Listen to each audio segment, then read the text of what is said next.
Okay, so hi everyone, and thank you for joining Africa Fashion Business Summit.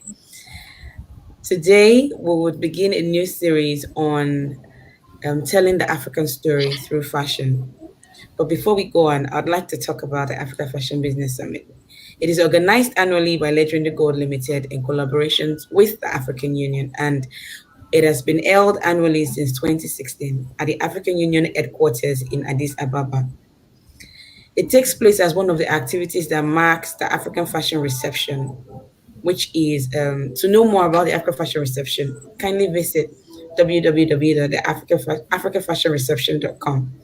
Now, the Africa Fashion Business Summit is a platform that presents the conversation and execution of the business of fashion. So, pretty much, we are like a melting point for the entire Afro fashion ecosystem. Our goal is to identify the various challenges that the industry is encountering and to prefer solutions through conversations, global networking, and many other solution options. And we also hope to employ technology to support the African fashion industry and to bring startups together and get them investment ready. And also to keep the conversation and practice of sustainability, Afrocentricity going. Today with me is EKWERIKE CHUKWUMA, the CEO and founder of Woman. Woman is an African brand, and for me, they stand out because the illustrations of their designs, the core of their designs puts the African woman at the center. Like I haven't worn their pieces yet, but I look forward to owning one of the garments because I identify with it just by being an African woman. Thank you for joining us, Chukuma, today. Yeah, thank you so much. So, so can you tell us a little bit about yourself? Let's begin by that. Um, my name is CHUKWUMA. I'm a fashion artist based in Lagos, Nigeria. I grew up. I grew up and I was raised here, but I moved to Port Harcourt for my tertiary education, and after which I came back. So basically, woman as a brand was born. I think during my second year at the university, I was studying medicine at the time, so I had this love-hate relationship with human anatomy. So I didn't like Love the hate relationship, okay? yeah. So I didn't like the literature of anatomy, but I enjoyed the Right. drawing aspect of it. Ah, So okay. I particularly focused on drawing the female form. I just enjoyed the fluidity around drawing, especially the female shape.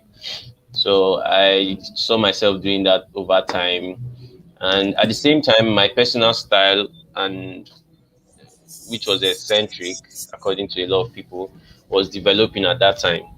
So I had friends who said, okay, since you love drawing and then you know how to put garments together, why not just, they didn't say it directly anyway. I just felt the need and I wasn't enjoying medicine. Right.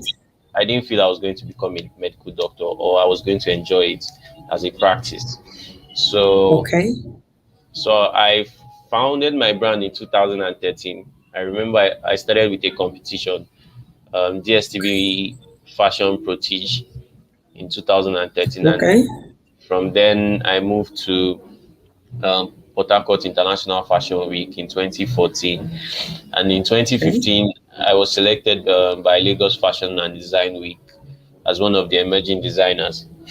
So I think that's basically my beginning. And from then on, I was like very excited at the success of my triumphs with fashion as opposed to medicine. Medicine was kind of a bit boring for me, and I didn't really see how I did really fit into that system. So I Okay. pretty much just gave myself a nod in my mind that oh, fashion should be the right thing and art. And then my art was developing at the same time. I started understanding abstract drawings like very well, and then basically just put myself through a lot of self development, studying and reading, going through fashion magazines and all that. and woman was born out of all that. So basically, Wow. woman, I draw inspiration from the female form and African culture and heritage, basically. Yeah, Okay, fantastic. So, I would like to first of all go back to something you said about fluidity. yeah. It would have been. It sounds a bit ironic to think that a lot of people say the female body has a certain shape, has a certain proportion to it. There's a place you expect the curve and all of that, and you describe it as fluidity. Why is it? Because it is obviously Well, different from the male body, or I want to understand what you mean by fluidity. well, it's something I understand. I don't know if any other person does, but when drawing the female body, there's this flow I get when I'm drawing. You understand the curvatures, and then it's a lot tied with um, my understanding of Africa. So like the Right. shapes, the curves, even the forms, the kind of drawings, the forms I create, or the style or technique in which I create, that fluidity was born out of the female form. The male form is a little bit rigid, to be honest. So you just basically have like a structured approach when you're drawing the male form. But with the female form, like this, if you look at the woman very well, you know. Do you understand? Like even Mm-hmm. if you look at the shape, when a woman's arm is stretched, it's sort of bent. Mm. A man's arm isn't like Okay. that. It's When you more look, rigid. Yeah. yes, when you look at the female, the waistline, it's very very curved and fluid. So that whole aesthetic um, experience for me is what I look at as fluid. Unlike maybe, Okay. I'm yeah. with you. I'm with you. Unlike. So like if you're drawing, you're doing technical drawings, do you understand? You know you have to fit into a certain geometry, a certain kind of structure. But the female form, the drawing born out of that it's not structured at all. So I could just Okay. like if you look at my background, do you understand? At every like point in the drawing, Mm-hmm. you can There's see a a very, there's a curve. yeah, a very perfect curve. So that I got or deduced out of my constant study and drawing of the female form. Okay. So that's So why I guys, see it as I would like to. I'll implore you all to visit Woman Brand on Instagram and check out CHUKWUMA's designs. For a guy to come up with such designs for women, I think it takes a lot of attention. It takes a lot of, it's like you have totally paid utmost attention to the woman, to the female body, and you've come up with designs that are just specific, like they're specific for that body. The only question I have is your brand is it size inclusive? Would you say your brand is size yes. inclusive? I make clothes for almost every woman. I don't think I've turned down any size except maybe that size wasn't available, and for some reason the composition doesn't fit into that size. I may be a Right. size 24 or something, but pretty much from 8 to 22. Yeah. Okay. Um, I'd like us to now, move on to what do you understand as the African story when it comes to fashion, right? Because fashion, some people regard fashion as a foreign idea. Clothing is a global phenomenon. It's a global idea. It's a human need, right? But fashion, as the word describes it's considered like a Western idea. It's the need to always have something different to wear. They need to always look glamorous. But there's an African side to this story, right? The African image of fashion. What do you see as the African identity of fashion? What does fashion mean in the African language? Do you see what I mean? I am Yoruba. I'm from the Yoruba tribe. You're from the Igbo tribe.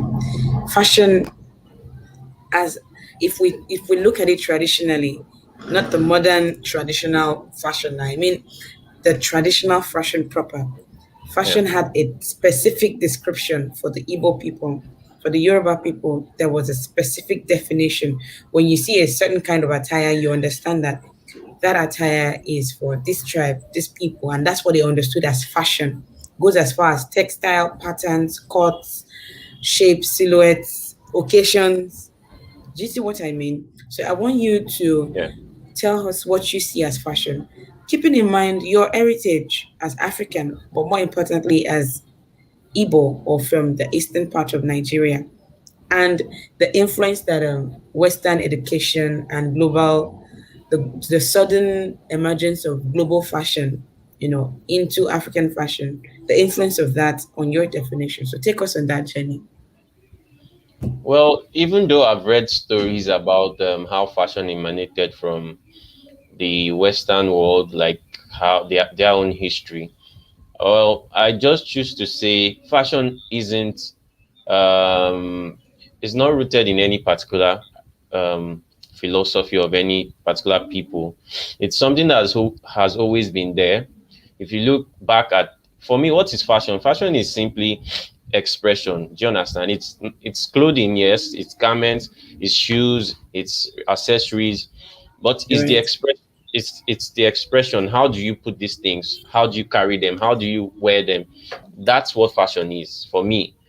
Do you understand? So that's for me is not tied to any particular people. If you look back at the African people of before, even before pre-colonial times, you would see right, that you'd see Africans had stuff like tattoos, they had metal earrings, right, they had body markings, they had various ways they were just showing themselves like every day. Like they want people, Africans virtually differentiated themselves a lot in terms of how they wanted to express their what was inside. You get, like, if you look back, there were so many unique hairstyles. Look at Namibia, the hairstyles from Namibia.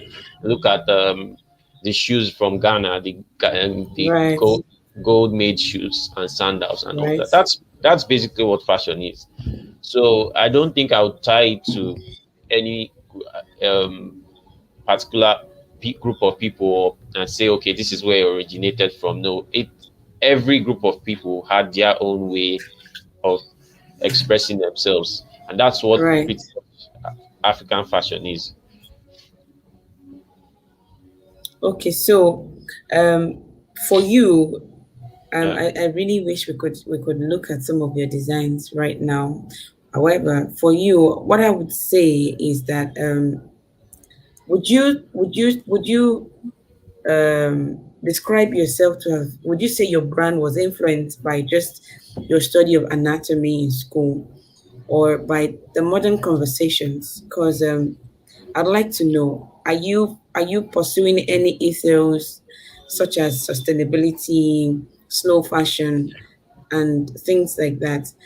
Is your culture, your heritage as an Igbo boy or Igbo man, does it influence your design? Does it have its sway in your designs, right? And how do you hope that your brand can tell the African story?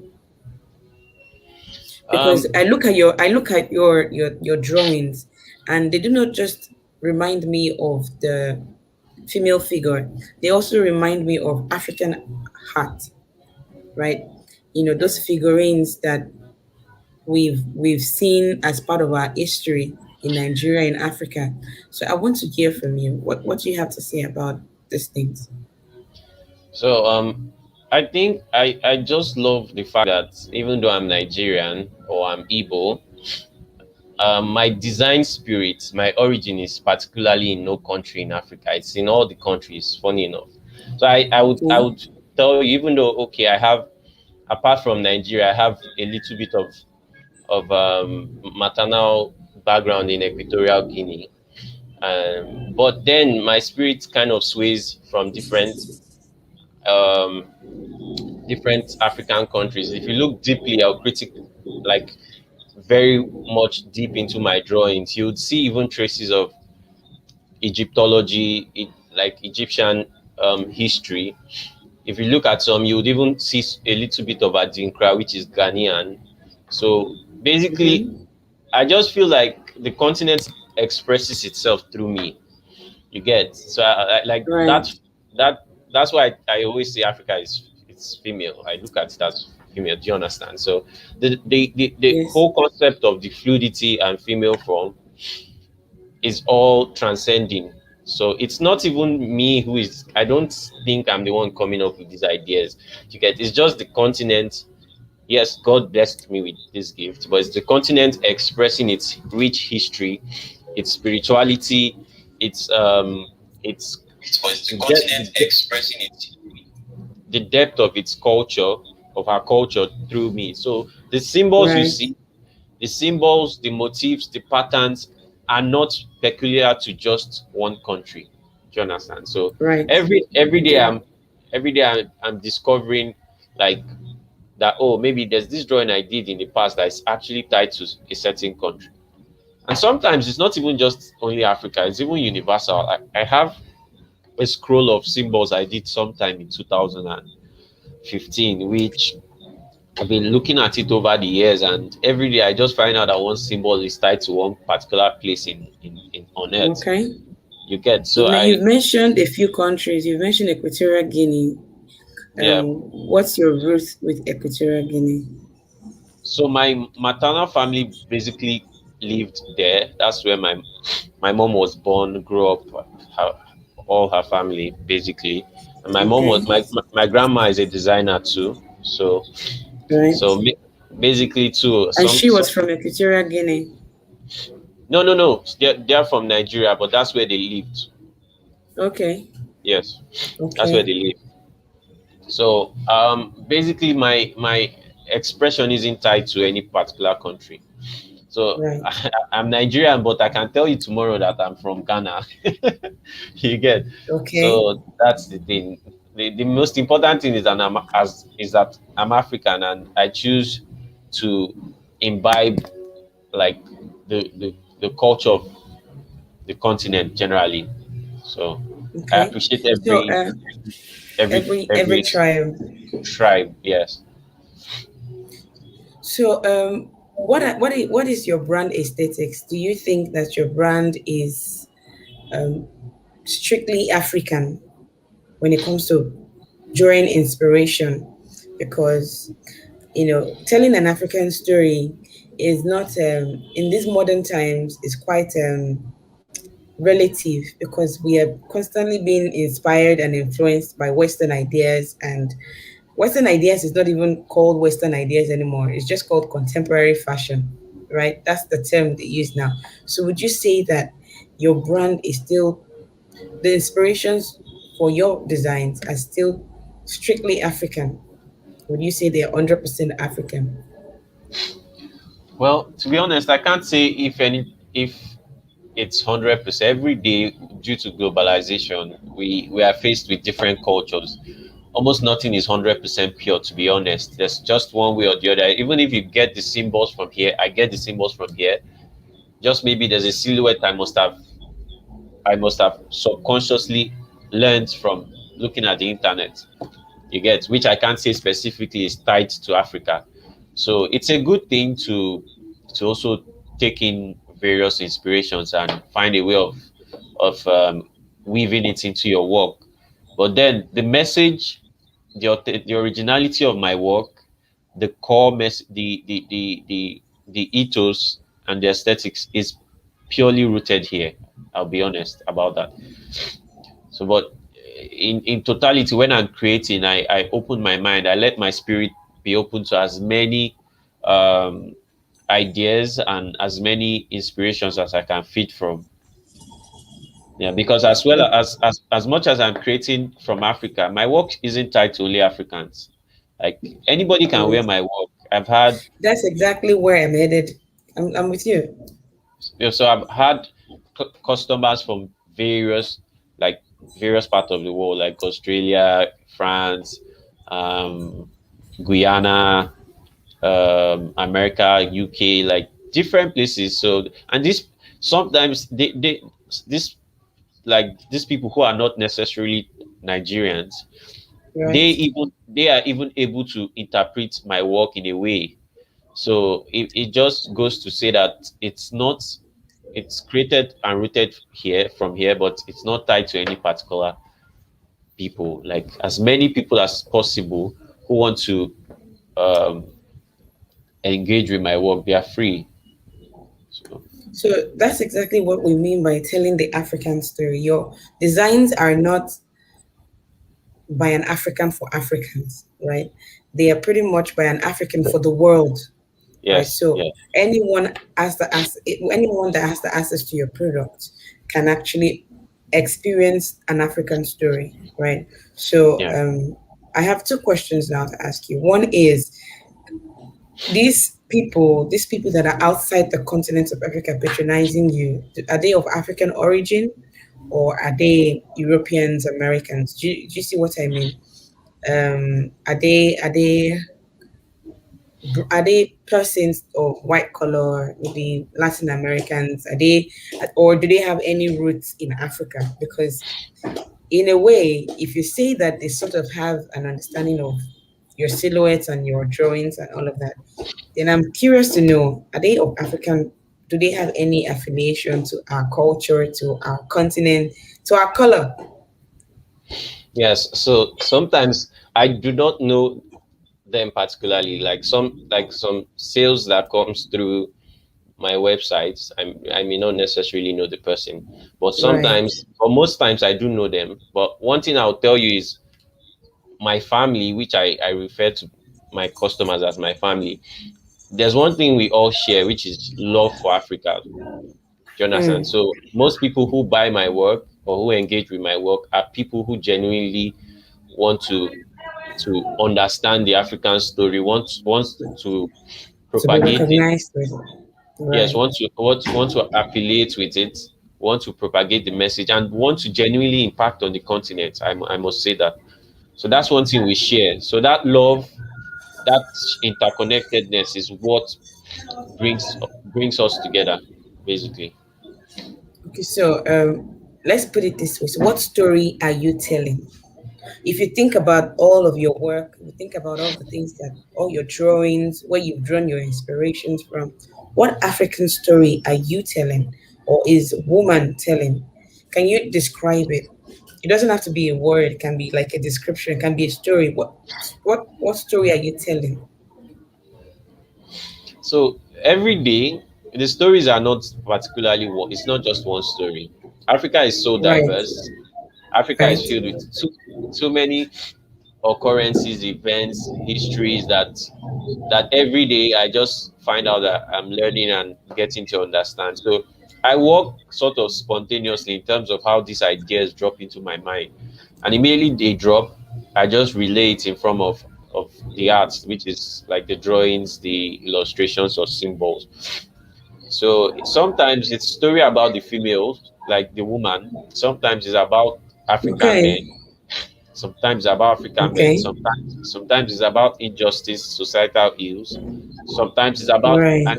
an ancient history or culture that seems to have been forgotten. Right. Sometimes sometimes it's a futuristic um, expression of something that will happen much later. Even it could be 50 years from now. You get, so I do not particularly have a specific story, but what I am sure about my work in totality is that the idea is to improve Africa, is to impact on the continent. The idea is to Right. propagate the African message, the beauty of this continent and Right. its people. Basically, that's the generic goal, I would say. Yeah, I like the sound of how you described it. So your story is, it comes in a different tone every day. Today it can be about the woman, it can be about the men, it can be about injustice. So pretty much, woman brand tells a story, and that story is an African story, meaning that you do not just come up with contemporary designs because you feel like. It's pretty much an interpretation of how you perceive a situation, maybe a woman, a man, or a situation or an ongoing event in Africa. And for me, I think that is quite instructive. I would like to ask, how did you come about coining the name woman? So my name. Was there a journey to that? Was there a journey to that point? So I know I tried different names. I tried to at inception use my mom's name, but then for some reason it didn't just click. I tried using my name, my baptismal Catholic baptismal name in a way. It didn't click. Okay, I scrapped that. And one night I remember I was sleeping and the name just dropped, woman, but it was okay, WMA. So basically, the if I have to logically say how I coined it, is from my the last four letters of my name, which is Chukuma. So you have WMA taken out and an N at the after that, and then it okay, kind of made a lot of sense because um, my drawings are drawn from the female form inspiration. So it was just okay. kind of a no-brainer to have woman as my branding. Okay, so for me, every time I think of woman, woman, woman, I pretty much assumed that your brand was strictly for women, wasn't a unisex brand. You see, or do you want to clarify that for us? So I started out with women's wear. To be honest, I enjoy women's wear more than men's wear. But then Why? I don't know. Why? I don't know. I enjoy like it starts from the drawing. I just enjoy the variety and the exponents that comes with drawing, designing female designs. Like you can practically do anything, but with men, you have to really narrow You're it down. rigid, Yeah, you have to narrow it down right? to what is functional because you can't just do anything and expect a man to put it on and walk on the street. So I just think that was an evolution anyway. I think I started menswear in 2016. Yeah, Okay, yeah, okay. So I'm okay. So I have a question, but I'd like to put up a question from one of the audience. It says, would you be open to collaborating with e-commerce platforms and retail chains looking to showcase your works to a global audience? Yeah, okay. Did you get that? Did you get the yeah. I did. question? Yeah, I did. Okay. So Definitely, before you answer definitely. the question, do you have a website? Yeah, I do. I do Okay, have so a you can website. go on. You can go on to answer the question now. Are you open Okay. to Yeah, definitely. collaborating with e-commerce? I'm open to as many collaborations as possible, but Right. that's I definitely have to share some interest with whichever brand I'm Whatever working with. collaboration. Yes, Okay. yeah, it has to be rooted in my own aesthetics as well. So, Right. Okay. So, what are your aesthetics? Before basically, then, I ask my. contemporary design. Um, Okay. um, Contemporary designs or contemporary African designs. well, it's still design, even if it's Okay. African. All So, right. so long as the brand we can find some very good common ground, then I can work with Okay. the brand. Yes. Okay. So you're not strictly looking at. So, are you open to a collaboration whereby your illustrations are put on T-shirts and jerseys and the likes? Yeah, definitely. Definitely. Okay. I've had So, such collaborations in the past as well. okay. Okay. So, I think Precious is just joining us. Somebody here called Precious, and this is his question. So, Precious, I will urge that you go back to the beginning of the video and watch to catch up. However, I think that Chukuma can still answer this question. Do you also make clothes or you just create art on already made clothes? Oh, okay. Yeah, Slightly, so my work is a bridge between art and fashion. So it's not entirely fashion, and it's art basically, I would say, but it's art that you can wear. So I make clothes in the sense. okay. Yeah. So you make clothes. and you make art. You make wearable arts. Let's put it that way. So, So let me clarify something. So okay, my please do. my my process is not you just picking up a random fabric from the textile market and creating a garment. I Right, create right. I in most cases I create the textiles through various Oh, techniques. really? Oh, Yes. wow. So Okay, like such as, batik, weaving, appliques, embroideries, right, hand knitting. I explore different approach, crochet, tapestry. fantastic. So that moves from that process, it moves into the actual garment. So the entire process, the textile, the garment itself, the the process that bets that garment is all art completely. So I don't like Hmm. to particularly That say, is oh, quite this is instructive. Wow. The process itself is hard. yeah, So you're pretty much immersed in what you love through the process of production, right? yeah. And do you have a team that you work with? Do Yes, you I work. outsource your designs? Um, Virtually everything is created either in my studio or outsourced to an artisan who is not within the studio. But Okay. I work with artisans actually. So Okay. So, tailors, for me, you're inspiring already. Just go on. Tailors. craftsmen, weavers. Like in my last collection, I worked with artisans skilled in batik, Okay. knitwear, weaving, um, hand knitting as well. So, like, I explore any technique that comes to my mind or is able to express that idea I have at that time, then I work with it, as opposed to just going into the market and picking up a random fabric. Okay. So pretty much there's nothing random about your designs and about your design process. You're clear, you're deliberate, you're specific. Yeah, And yeah, I think that points to the theme of this masterclass, telling the African story. So for me, what I'd like to know now is how do you stay profitable, especially with the fact that the process that it takes. If you compare your process to a ready-to-wear line that does those contemporary designs, processes are quite different. Yours is going to require longer time. It's going to require more attention, probably extra hands. You're going to need more hands working on the project. How has it been? How easy has it been to stay profitable?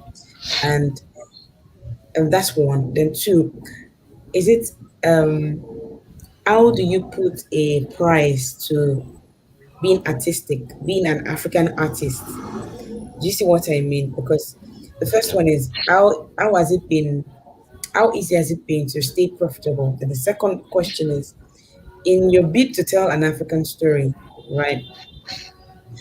You are staying true to your core, which is being artistic, right? Yeah. How have you been able to put a price to that?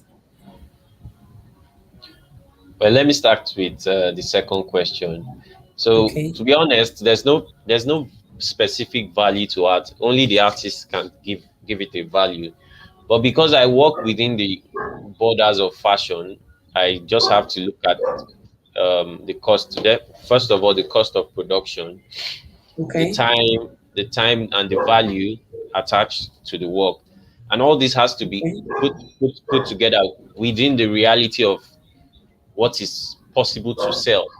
So even if I create a piece and it's so fantastic and I'm valuing it at a 1 million naira, uh, if looking at where I'm currently based, you can't. It's not so realistic to sell one piece for 1 million naira and expect that you'd have um, so many people buy into it, except you really right. know the It's a market. customized product, right? Yes. So being profitable has just been me looking at my costs, how much I'm investing in terms of how much I spend on creating the collection, the cost of materials I'm using, and how many units I want to sell.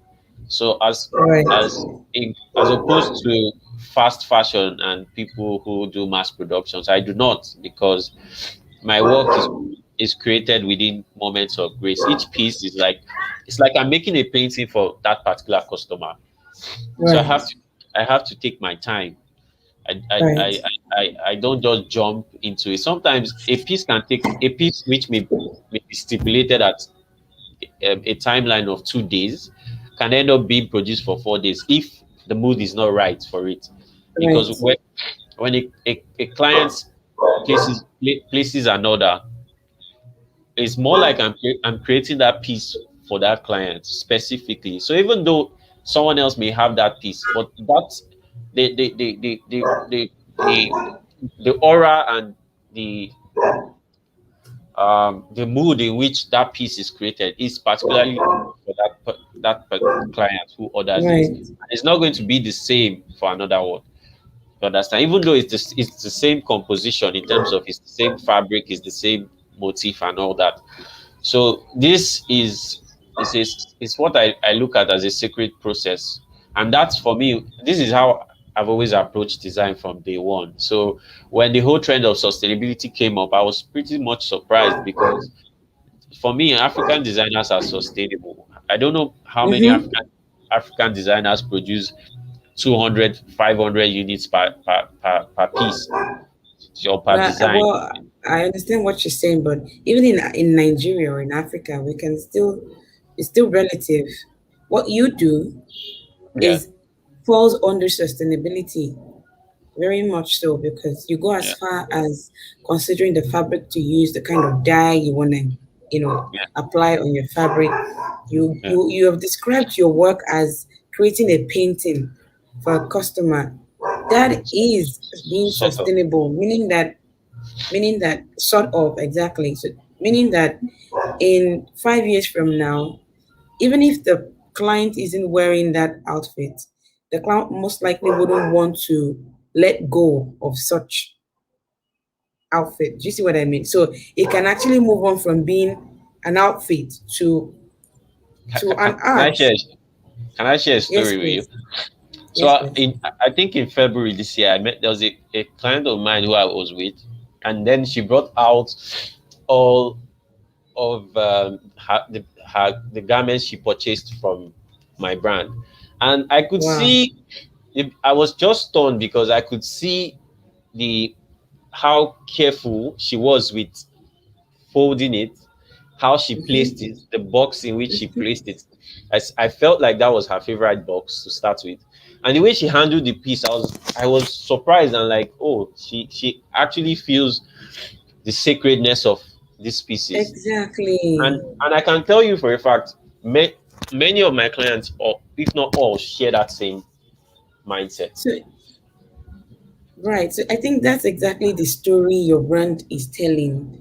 I don't think you should dissuade yourself from embracing the fact that your work is art. It's like a painting. It's a wearable art. That's right. Because if for any reason I outgrow a size I bought from you, or the design is no longer in production, you're no longer stocking that particular design because it is art. Anyways, I can always own it, knowing that I have something. This tradition in Africa where mothers pass on their prized possession to their children, and the children will pass it on and on.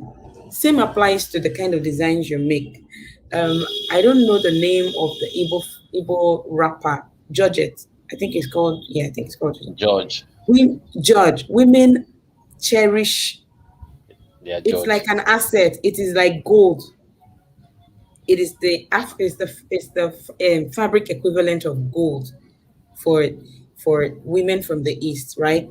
If a Yeah. woman wants to show her loyalty to her children's needs, she'll go ahead to sell something A of, George something that rapper. she values. Exactly. In the Yoruba culture, it's the ashoke. In Ghana, it's the kente, right? So I think that what you're doing is that you're bringing back a tradition, right, that promotes the same culture, right, that has been existing in Africa for centuries. So Yeah.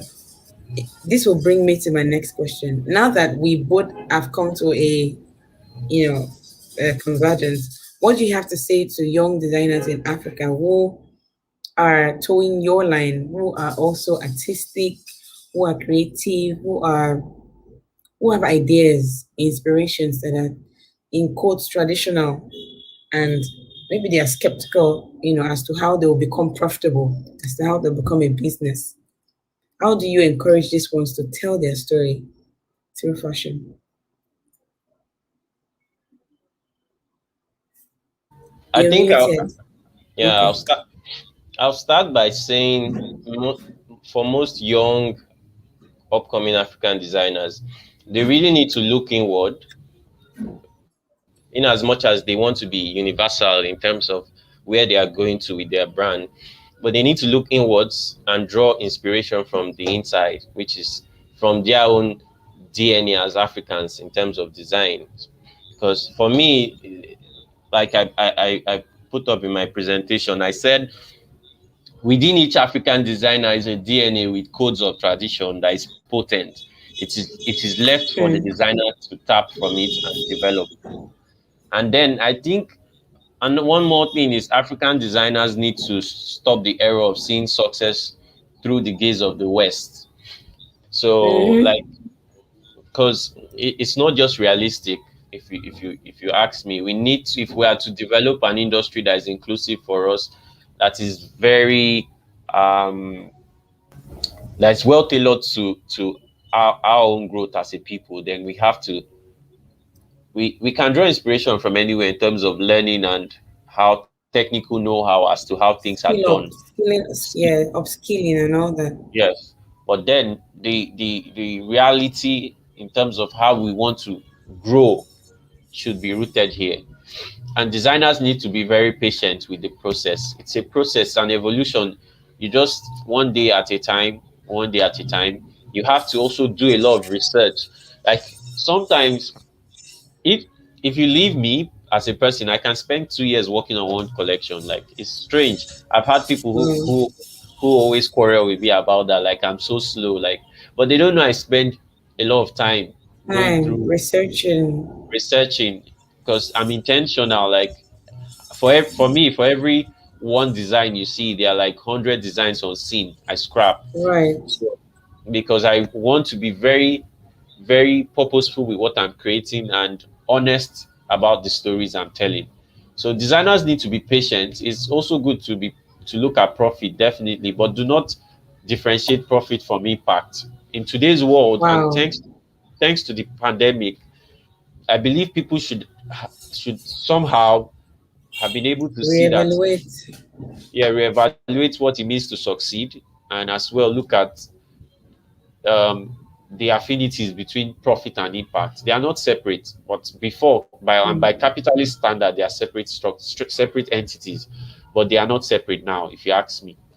And if you want to design with intention and honesty, and then another thing I would advise designers: look, our diversity is our uniqueness, and each we should see garments as a voice to tell our truth, and then we should look towards collaborating more.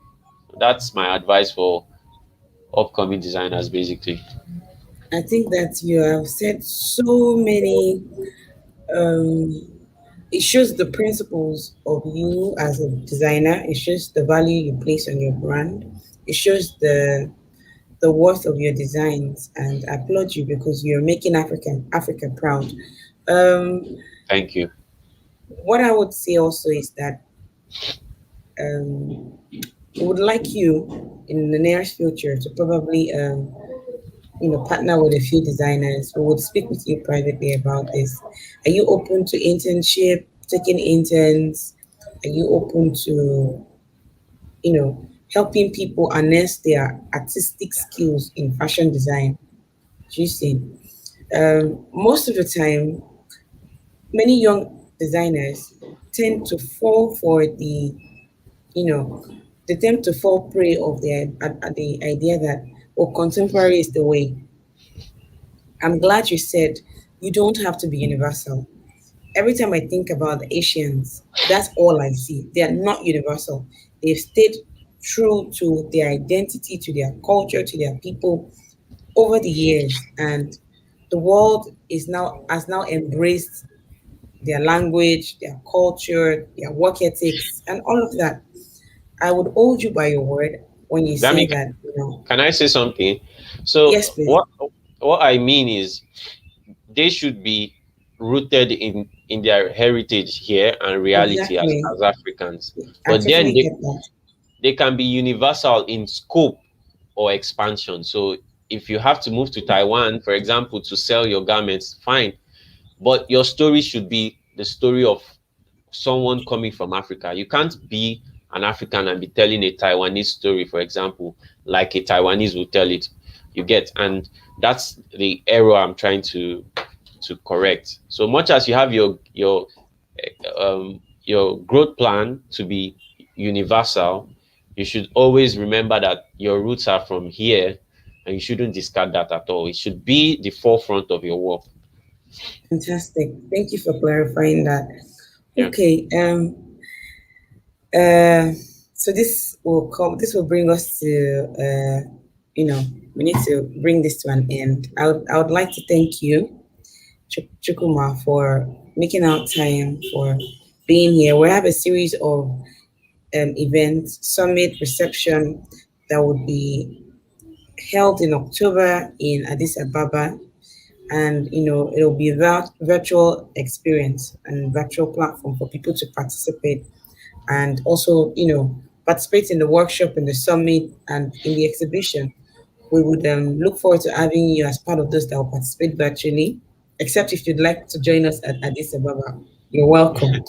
All right. I So think thank you so much. I've I'm been with to you. You Addis think? once. Okay. How was the experience? It was a short time, but it was cool. I have friends there. Okay, fantastic. So we would share the flyer with you, we'll share the posters with you. You would join us virtually, and we look forward to you taking probably a short course on how to stay true to your African heritage as a designer in Africa. Thank you so much, Chukuma. Thank you so Thank, much for joining us. Thank you, everyone, thank for you. watching. This is Africa Fashion Business Summit. This series is titled Telling the African Story Through Fashion, and it's under our masterclass segment. Thank you for staying tuned. Thank you for joining, and we look forward to taking your questions. We will stay in touch with Chukuma EKWERIKE, and we will forward your questions to him and hopefully get you a feedback and proper answers from him. Till next time, have a lovely day. Thank you so much. Blessings. Thank you so much.